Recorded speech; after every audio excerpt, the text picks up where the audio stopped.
I'm indeed happy to have an opportunity to have another interaction with the leaders of the industries after I had a joint exercise in presence of all the Apex Chamber of Commerce and Industries after the presentation of the budget. I have explained in details in my long budget speech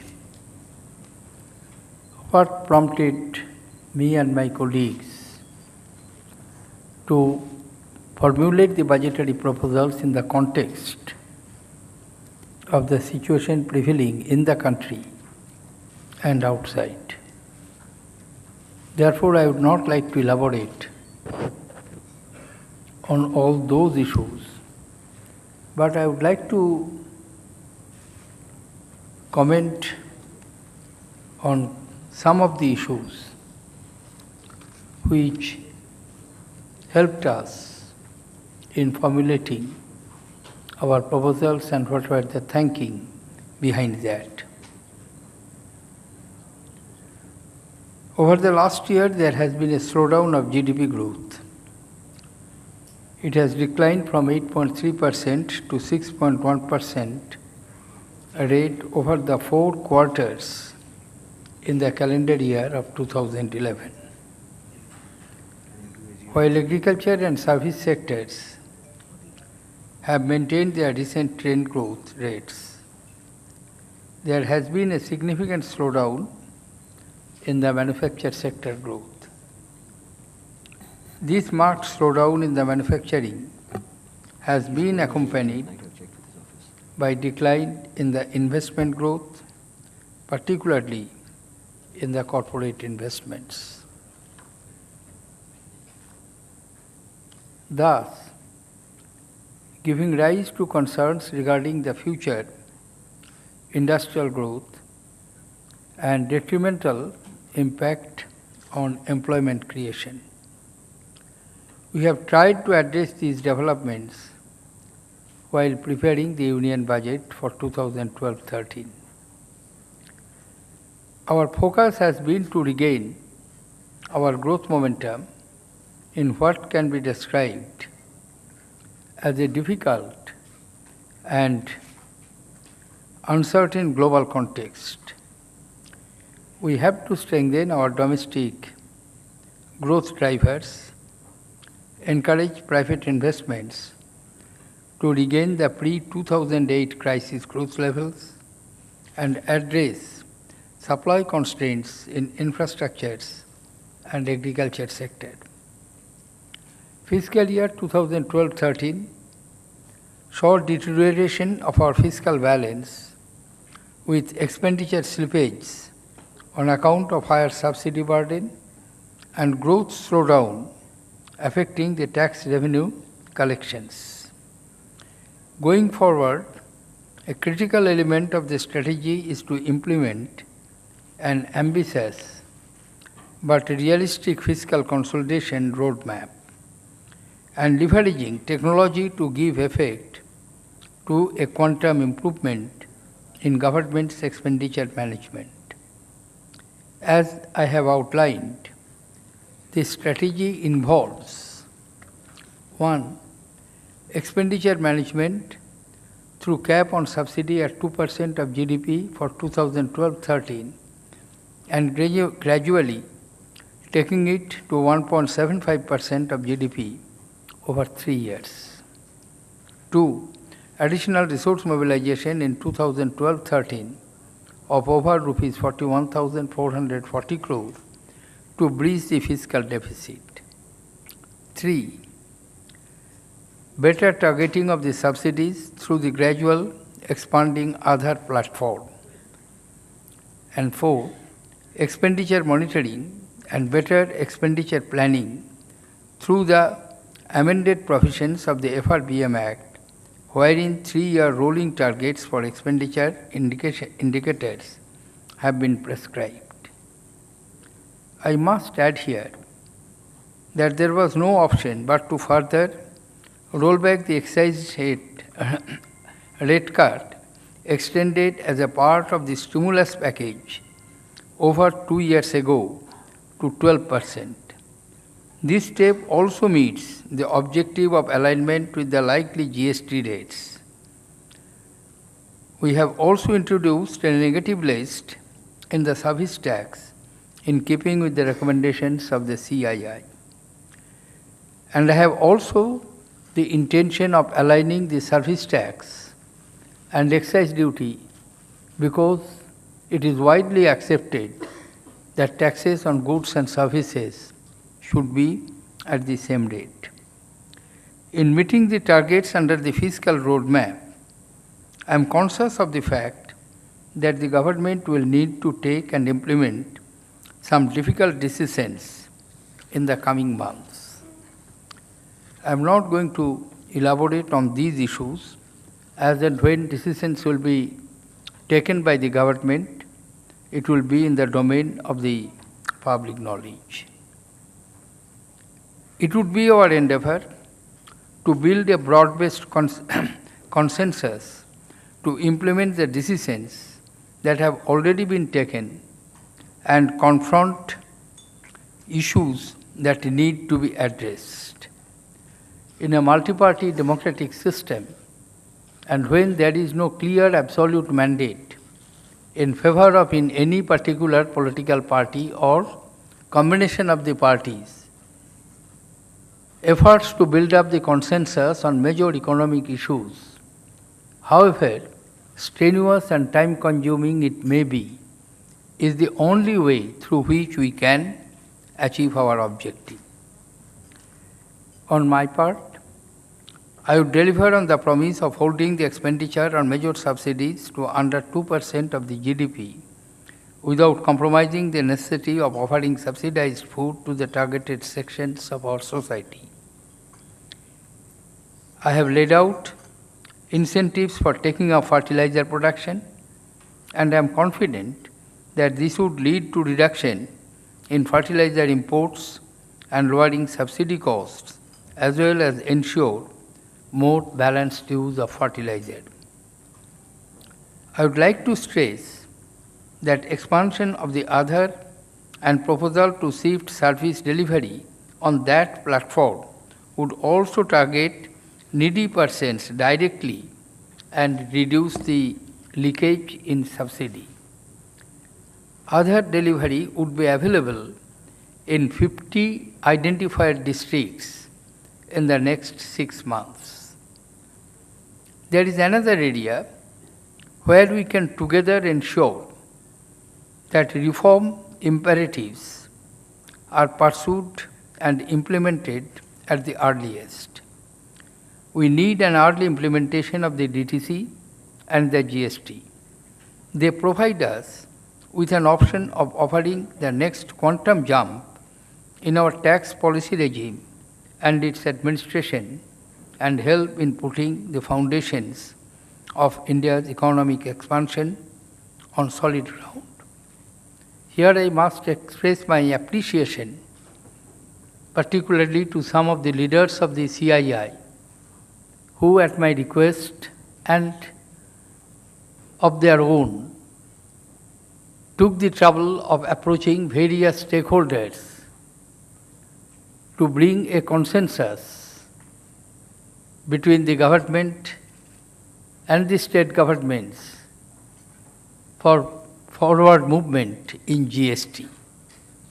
We have not yet achieved because unless the constitutional amendment is passed by the Parliament through special majority and thereafter ratified by 50% of the state legislatures as per the requirement of the Constitution, further movement in the GST would be difficult. But nonetheless, in consultations with the Empowered Committee of the State Finance Ministers, we are making some movement, and GST network, which is likely to be put in place shortly, would be useful for movement towards that direction. And they also recommended a negative list for the service tax, which has also been implemented. A model legislation, both for the states and the center, on the eventuality of the amendment of the constitutions, facilitating the move to the GST, is also being worked out in consultation with the states.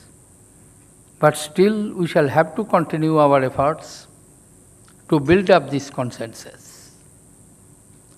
So far DTC is concerned, we have just received the report of the Parliamentary Standing Committee. In fact, it was received on 6th of March. But I am quite confident that as it has been scrutinized by the Parliamentary Standing Committee consisting of the representatives of all major political parties, it would be easier for us to have the approval of the Parliament. Therefore, I am confident that the necessary legislations in DTC would be possible in this year, and perhaps we can introduce DTC in full for the next year.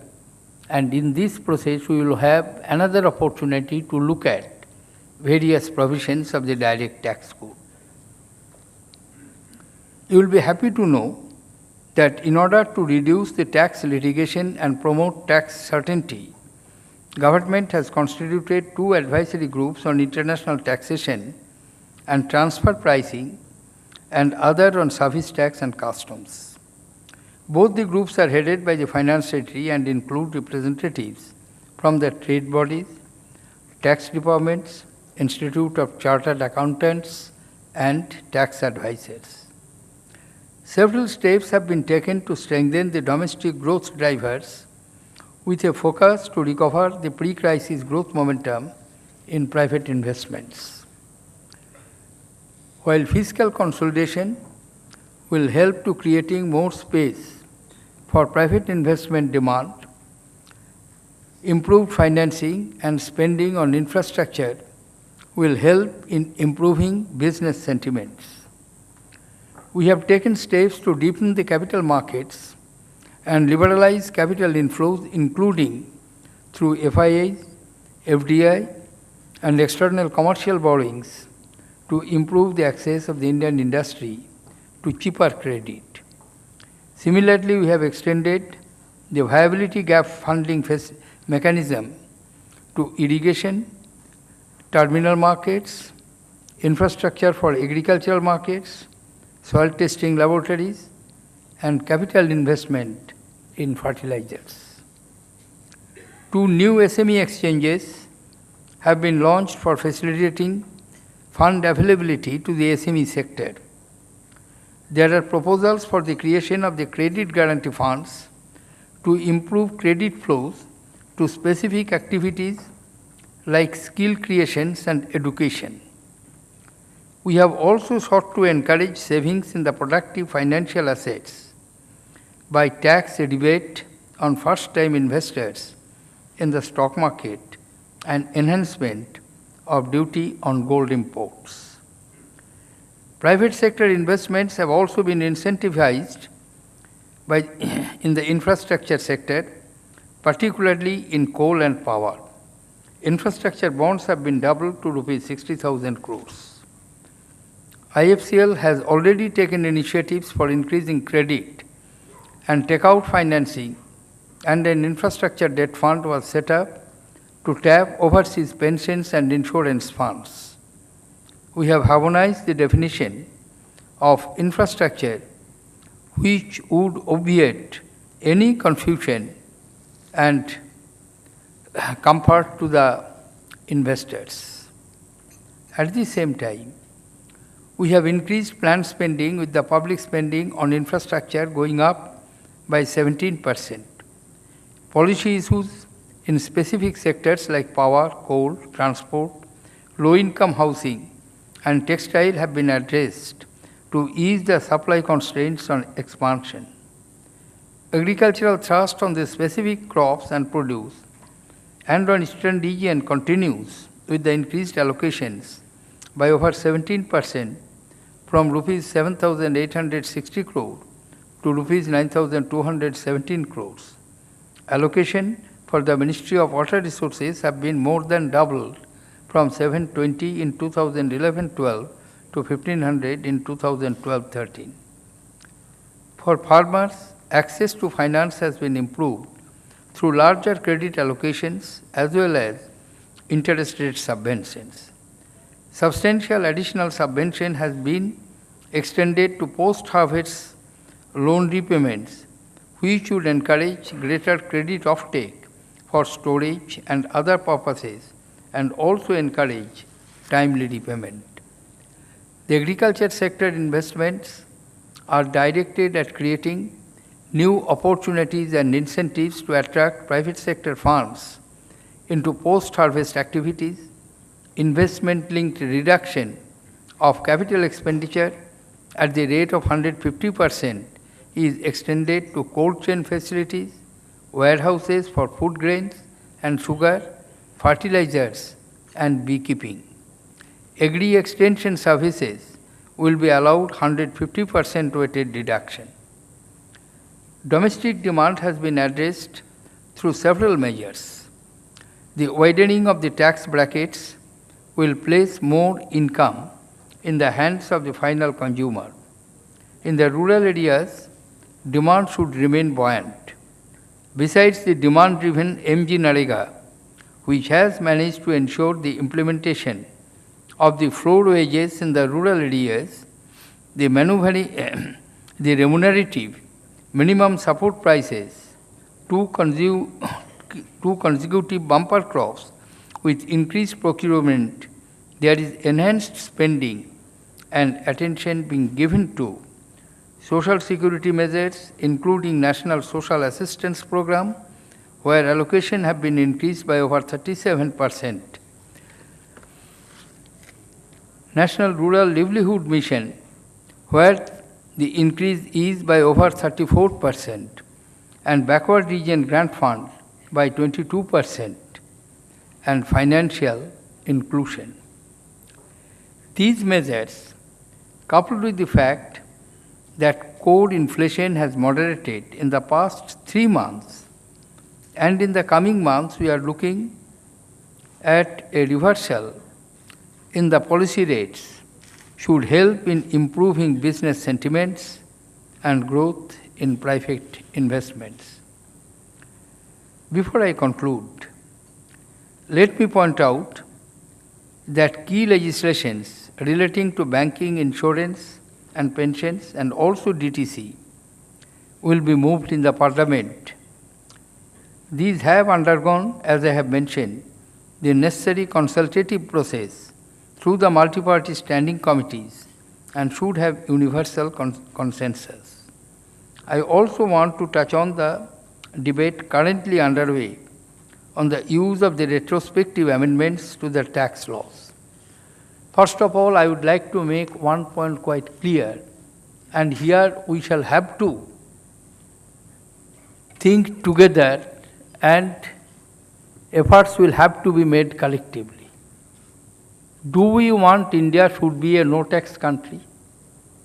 Or we want that taxation should be guided by the instrumentality of the double taxation avoidance agreement, so the investors from abroad know clearly that he will not have to pay taxes twice in the country of origin or in the country of operation.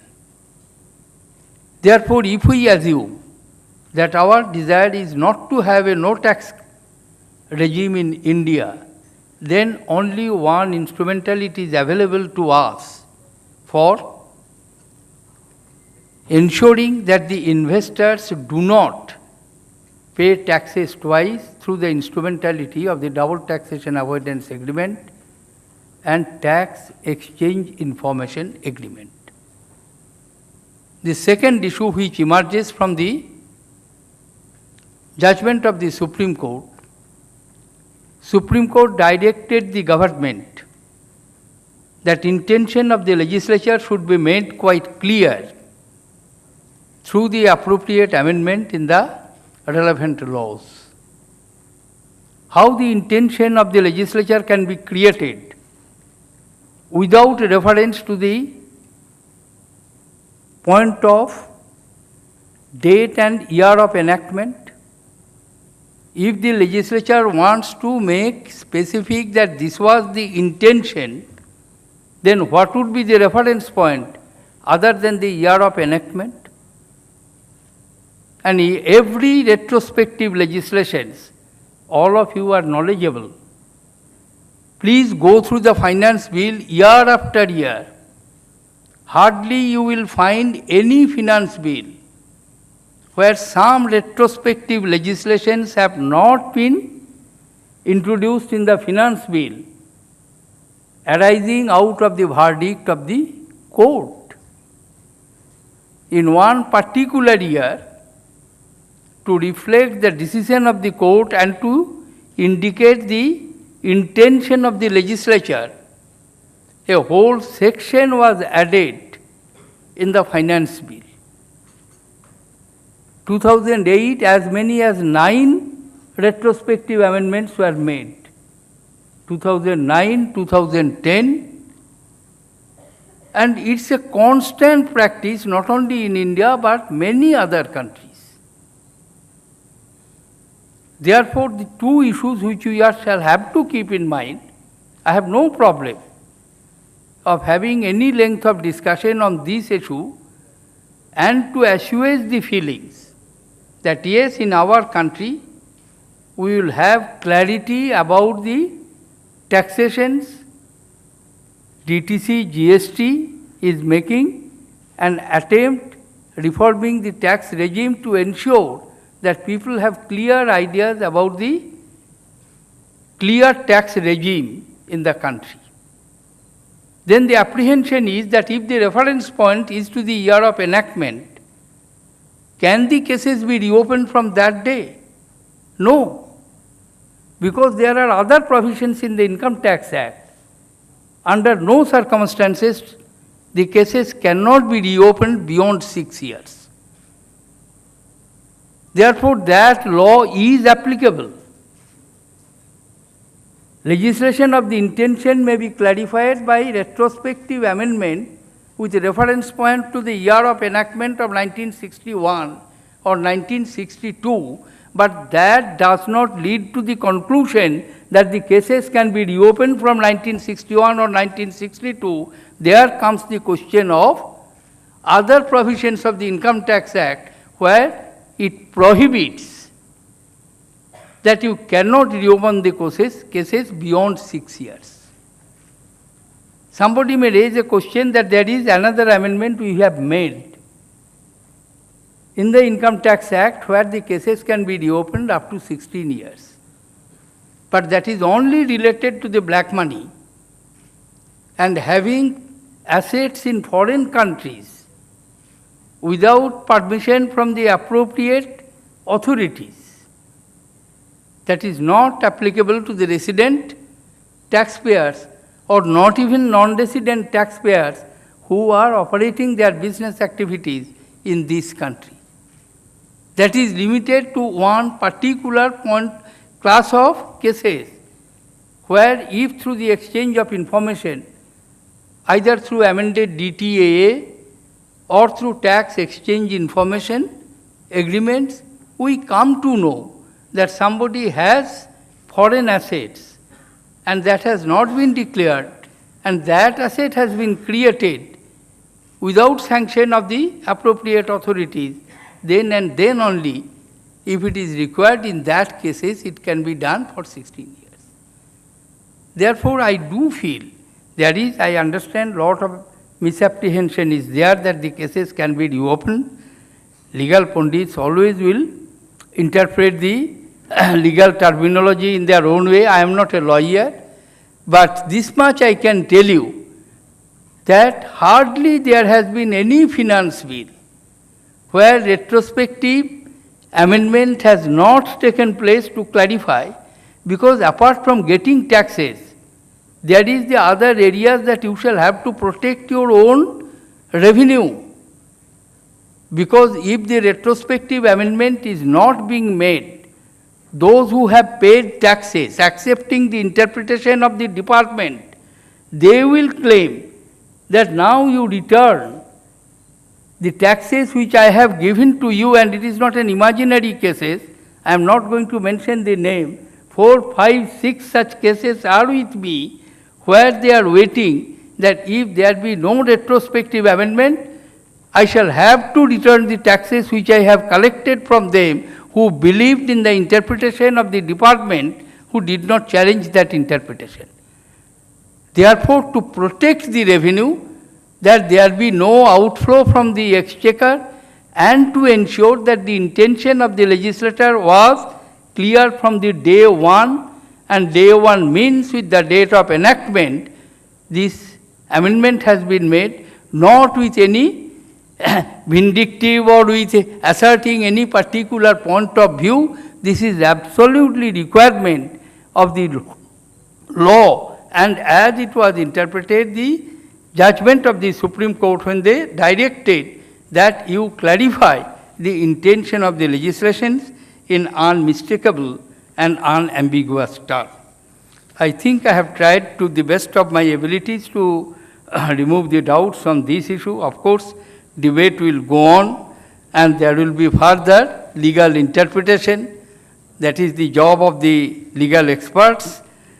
And the last point on which I would like to say, I think I have taken more time than I intended to have, that we shall have to work together. Even to the point of your boredom, more than often I say that we have the limited mandate.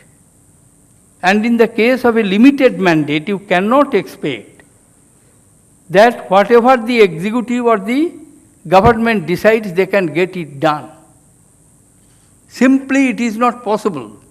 As you cannot fix a square peg in a round hole, therefore the mindset is to be changed that government can do anything when the government has a clear absolute mandate and when the government has a fractured mandate. Fractured mandate is the ruling party is given the mandate to rule, but with the condition that you shall have to carry people with others. You shall have to carry people with you. In a multi-party democratic system, it is absolutely necessary.